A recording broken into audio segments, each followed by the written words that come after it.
Hamish Campbell reporting Vision on TV at the Thatcher demo. She's dead, and there's lots of people here to celebrate it. We're collecting stories about what she actually did. So, can you tell us a little bit about your memories of Thatcher? Well, one of my biggest memories is the convoy, peace convoy, getting trashed on its way to Stonehenge. Basically, they were directed into the peace convoy had been doing the Stonehenge Festival for about 10 years before that. What actually was the peace convoy? It was a raggle-taggle group of various New Age people, travellers, lots of people living in vans and coaches, just quite a disparate group of people that came together once a year at Stonehenge. Well, this year, because there'd been trouble about it down the years, but this year the local police decided they were going to finish it. Was it the local police, or was it some sort of bigger agenda? Well, there were a lot of police there for just the Wiltshire Constabulary, and they were all tooled up, and there were lots of them in the wings. I mean, they came in the full sort of like riot gear at the time, and the convoy were directed into a bean field, which is why it's called the Battle of the Bean Field. They were trashed. The vehicles were trashed. People were pulled through broken windows. People had their motors trashed. Yeah, it was a full-out confrontation, and nothing got done about it. It's one of the forgotten episodes of the 80s. And So how does Thatcher come into this? well, it was in her time. You know, it's that together with the miners, together with other things that were going on around that time. It seemed to epitomise the increase in police powers at the time, and the feeling that the police could get away with whatever they wanted. Did the police get prosecuted in the end, or? No.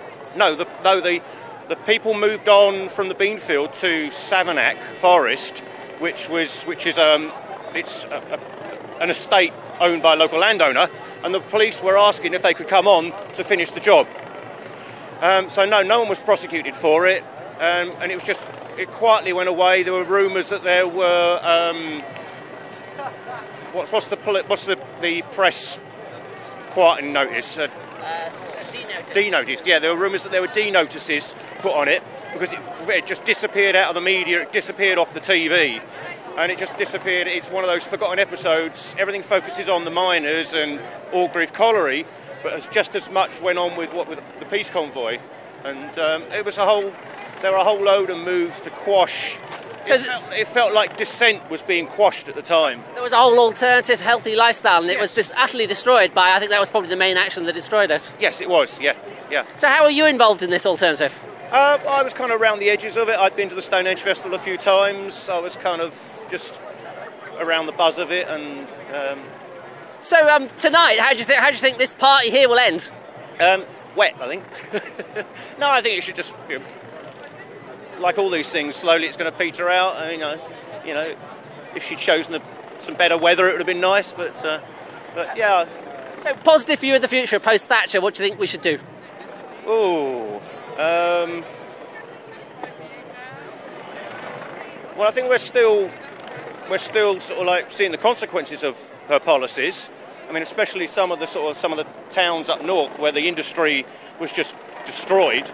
I mean, they're still economically suffering the consequences. I think it helps set a moral agenda that we're suffering from. The future, well, we've got a whole, I mean, one thing that she did, positive that she did do, that she was one of the first people that started sort of talking about green policies, which was a surprise to me when I started hearing this, because it seemed to go sort of like very much against what my opinion of her had been. But I think, that's an interesting legacy. Yes, yeah.